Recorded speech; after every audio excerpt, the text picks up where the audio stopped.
I need you to stop scrolling right now. What I'm about to share with you in the next 20 minutes could be the most important conversation you have about your brain this year. Because if you are over 60 and you are still eating the foods I'm about to describe on a daily basis, you may be, without knowing it, accelerating the very processes that the peer reviewed literature now associates with memory loss, cognitive decline, and increased dementia risk. I'm Dr. Evelyn Ashford. I'm a board-certified neurologist. I completed my fellowship in cognitive disorders at Johns Hopkins. For the last 28 years, I've practiced at the Northeast Neurology Institute, where I specialize in age-related neurodegenerative disease.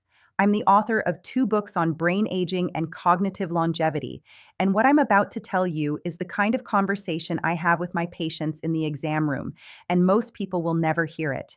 Number 1 on this list, the food I see doing more damage than any other, was the subject of a 2017 Framingham Heart Study analysis published in the journal Stroke that found people who consumed it daily had nearly 3 times the risk of stroke and Alzheimer's dementia compared to those who rarely consumed it.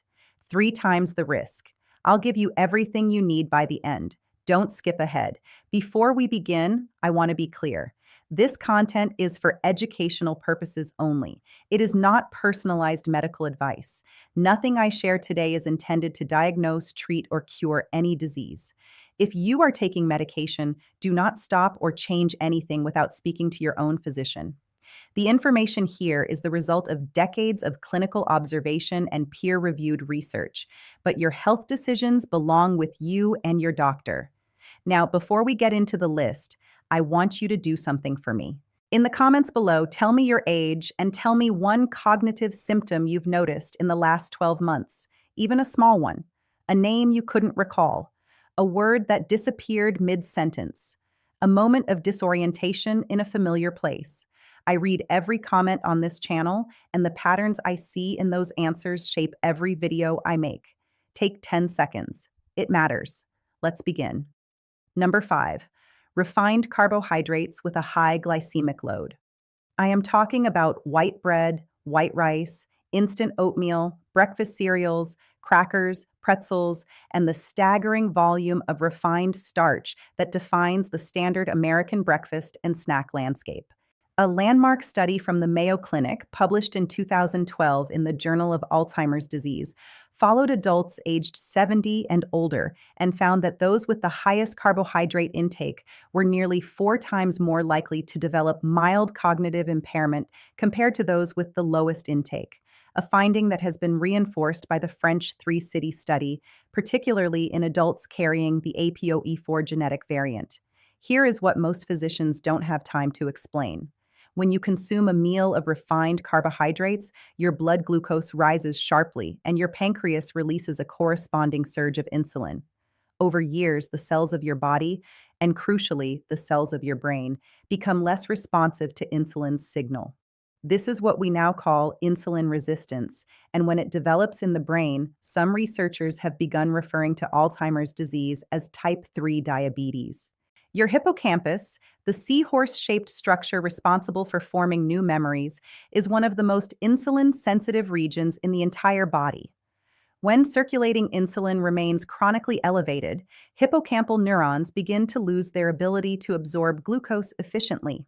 They starve in the presence of plenty. Refined carbohydrates also reduce levels of brain-derived neurotrophic factor, or BDNF, a protein essential for synaptic plasticity, which is the very mechanism by which you form and retain memories. Let me tell you about James. He was 74, a retired civil engineer, and he came to my clinic because his family had noticed increasing forgetfulness over the previous year. His previous physician had told him his fasting glucose of 118 was borderline and to watch it. I ordered a hemoglobin A1C and a fasting insulin. We restructured his eating window to 10 hours, replaced refined grains with vegetables and intact whole foods, and built every meal around protein and healthy fats first. After 16 weeks, his fasting insulin had improved meaningfully, and on follow-up cognitive testing, his Montreal Cognitive Assessment score had improved by several points. His daughter told me she felt she had her father back. Here is your protocol. Remove white flour products, sugar-sweetened cereals, and refined starches from your daily routine. Build every meal around protein and vegetables first. Eat any starches you do consume at the end of the meal. A sequencing change shown in randomized controlled trials to reduce post-meal glucose spikes substantially. That's number 5. But what comes next compounds this effect, and most people do not realize how much of it they consume.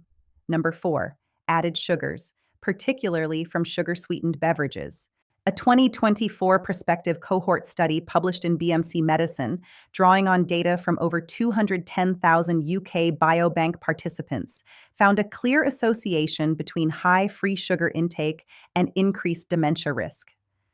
The Framingham Heart Study found that adults with the highest intake of sugary beverages had measurably lower total brain volume, smaller hippocampal volumes, and poorer episodic memory performance than those who rarely consumed them. The mechanism builds directly on what I just described. Excess sugar drives the same insulin resistance, but it does something more. The fructose component of added sugar, particularly the high fructose corn syrup that sweetens nearly every soft drink in America, bypasses normal glucose metabolism, travels directly to the liver, and contributes to systemic inflammation. Chronically elevated blood sugar accelerates the formation of advanced glycation end products, which damage the small cerebral blood vessels that feed your brain tissue. Your brain is the most vascularized organ in your body. Anything that damages those small vessels damages cognition. Add to this the burden on the glymphatic system, your brain's overnight cleaning system, which clears metabolic waste, including beta amyloid, while you sleep. Chronic metabolic dysfunction impairs that clearance. Let me tell you about Eleanor. She was 72, a retired teacher, and she came to me with significant memory complaints. She believed she was eating reasonably: a glass of orange juice with breakfast, sweet tea throughout the day, a small dessert most evenings. When we totaled her added sugar intake, she was consuming well over the threshold associated with elevated dementia risk in the literature. We removed sugar-sweetened beverages entirely. We replaced fruit juice with whole fruit.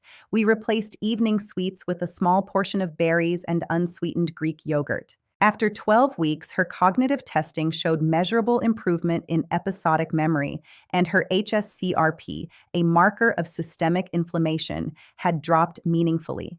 Here is your protocol. Eliminate all sugar-sweetened beverages, including fruit juice. Read every label. Sugar hides under more than 50 different names: cane juice, dextrose, maltose, agave nectar, fruit concentrate. The American Heart Association recommends no more than 25 grams of added sugar per day for women and 36 for men. Most Americans over 60 consume 2 to 3 times that. That's number 4. But what comes next is something even my colleagues debate, and the evidence has now become difficult to ignore. Number 3, processed meats containing nitrites and nitrates. I want to be precise here. I am not talking about a piece of grass-fed steak or a roasted chicken. I am talking specifically about deli meats, hot dogs, bacon cured with sodium nitrite, sausages, and the processed meat products that line the perimeter of every American grocery store.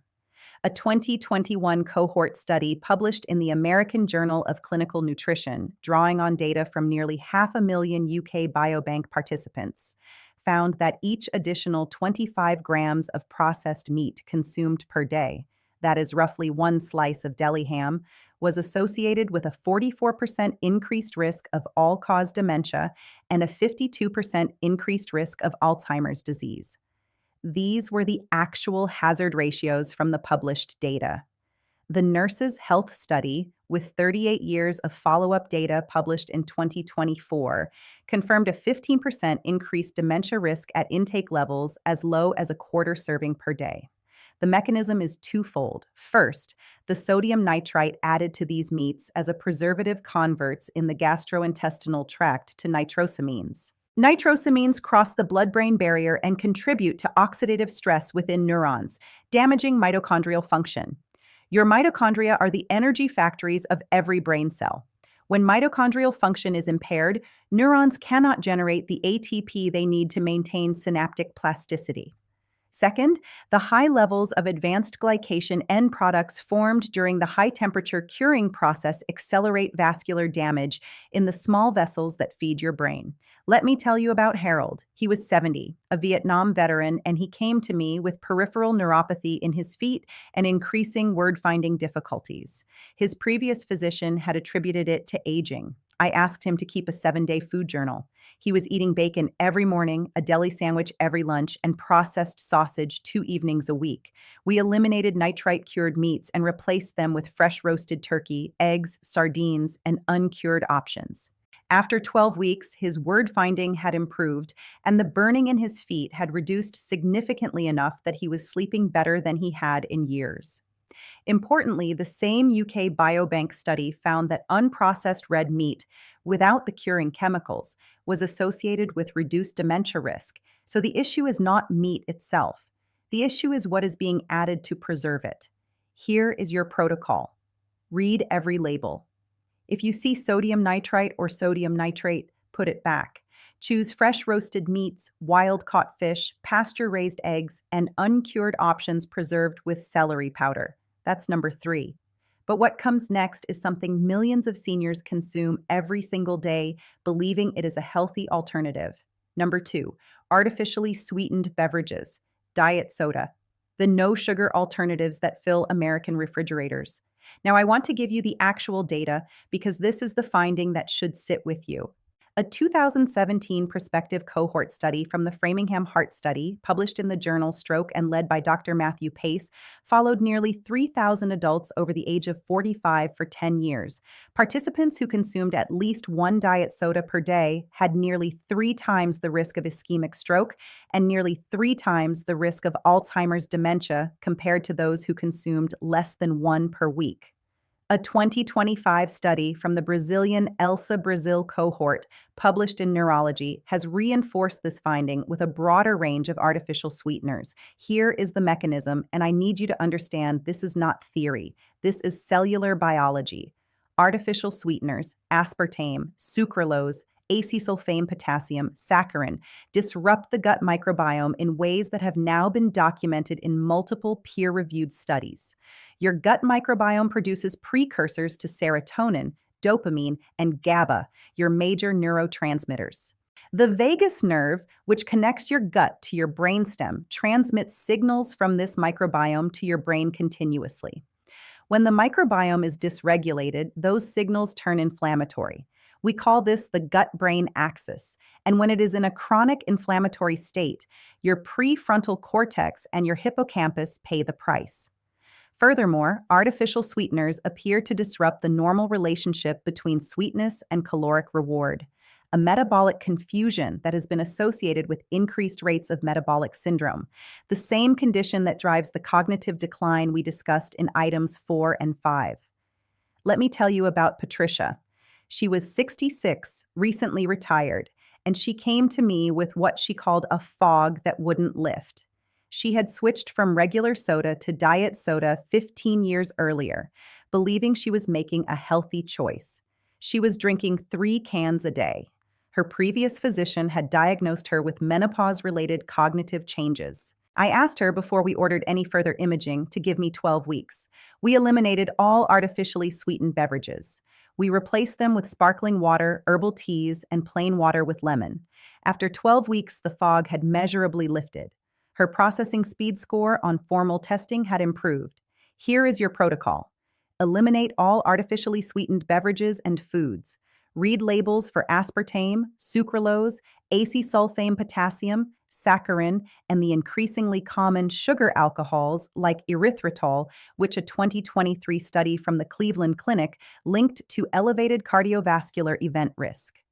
Replace with water, sparkling water, unsweetened tea, or coffee. Let me pause for a moment. I know what you might be thinking. You're thinking, I'm too far gone for this, or my memory is already declining. What difference does it make now? I want to tell you what I tell every patient who walks into my office at 70, 75, even 80. Your brain is not a fixed organ. It is plastic. It is responsive. It is until your last day on earth. capable of building new connections. The science is unambiguous on this point. The window does not close. Patients who make these changes at 78 see measurable improvements in cerebral blood flow, in cognitive testing, in sleep architecture. The biology does not care how old you are, it cares what you are sending it. If this is the kind of conversation you wish your own doctor would have with you, subscribe to this channel. I release new videos every week explaining the neuroscience behind the symptoms you've been told to ignore. Now, number 1, ultra-processed foods. This is the category I have come to believe, based on 28 years of clinical observation and the most recent peer-reviewed evidence, is doing more damage to the aging American brain than any other single dietary exposure. A 2022 prospective cohort study published in the journal Neurology, led by Dr. Natalia Suemoto and her team, followed over 10,000 adults for nearly 8 years and found that those whose diets were highest in ultra-processed foods had a 28% faster rate of global cognitive decline and a 25% faster rate of executive function decline compared to those who ate the fewest ultra-processed foods. The Framingham Heart Study, in a 2024 analysis, found that among adults under 68, each additional daily serving of ultra-processed food was associated with a 13% increased risk of Alzheimer's disease, and consumption of 10 or more daily servings was associated with a nearly threefold increase. Ultra-processed foods are defined by the NOVA classification system as industrial formulations made primarily from substances extracted from foods, with little to no whole food remaining. Think of frozen meals, packaged snacks, breakfast cereals, instant noodles, sweetened yogurts, mass-produced breads, and reconstituted meats. They are typically loaded with emulsifiers, artificial flavors, stabilizers, and preservatives. Here is the mechanism. Emulsifiers, specifically polysorbate 80, carboxymethylcellulose, and carrageenan, are added to give these foods shelf stability and creamy texture. Animal and human studies suggest these compounds can erode the protective mucus layer of the gut and contribute to increased intestinal permeability. From there, bacterial endotoxins called lipopolysaccharides may leak into the bloodstream and trigger systemic inflammation. This inflammation reaches the brain, where it activates microglia, the immune cells of your central nervous system. Chronically activated microglia shift from a protective state to an inflammatory state. This is what we call neuroinflammation, and it is now considered, in the peer-reviewed literature, one of the most consistent precursors to neurodegenerative disease. Let me tell you about Dorothy. She was 78, with a strong family history of Alzheimer's. Her mother and her older sister had both been diagnosed in their 70s. She came to me terrified. She had been eating what she believed was a sensible diet: a frozen breakfast sandwich, a packaged lean meal for lunch, flavored yogurt, granola bars in the afternoon. Her cognitive testing showed early changes. We asked her to eat for 12 weeks only foods her grandmother would have recognized: eggs, vegetables, fruit, fish, fresh meat, nuts, olive oil, plain yogurt. At her 1-year follow-up, her Montreal Cognitive Assessment score had not declined. In a woman with her genetic risk profile, that stability is itself a meaningful clinical finding. Here is your protocol. For the next 30 days, eat foods with one ingredient or foods whose ingredient list contains only items you recognize. No emulsifiers, no artificial sweeteners, no mystery additives. If your great-grandmother would not have called it food, treat it with skepticism. 30 days. That is all I ask. Here is what I want you to understand. Your brain doesn't know how old you are. It knows what signals you are sending it. Every meal, every walk, every hour of sleep, every breath. Whether you are 55 or 80, whether your mother had Alzheimer's or didn't, whether you felt sharp this morning or foggy, your brain retains a measurable, scientifically documented capacity to rebuild itself when you give it what it was designed to receive. Let me give you the wisdom of these 5 items in their final form. Refined carbohydrates drive insulin resistance that starves your hippocampus. Added sugars and sugary beverages compound that damage and shrink brain volume measurably on imaging. Processed meats damage the small vessels that feed your neurons and accelerate oxidative stress. Artificially sweetened beverages disrupt the gut-brain axis and have been associated with nearly threefold increases in stroke and dementia risk in the largest American cohort study we have. And ultra-processed foods taken together represent the single most consistent dietary signal in the modern dementia literature. These are not five separate problems. They are five expressions of the same underlying reality that the modern American food environment is, for the aging brain, a chronic exposure your biology was never designed to tolerate. But you are not powerless. You have never been powerless. The same brain that has been under assault for decades responds measurably, biologically, within weeks of changing what you put on your plate. Don't let the size of the change overwhelm you. Pick one item from this list, just one. Do it tomorrow. Do it the day after. Consistency over 2 weeks is the single best predictor of long-term adoption. You don't need motivation. You need to start. All studies referenced in this video are linked in the description. Read them, print them, bring them to your next appointment, and in the comments, tell me which item you're starting first. I read every single one.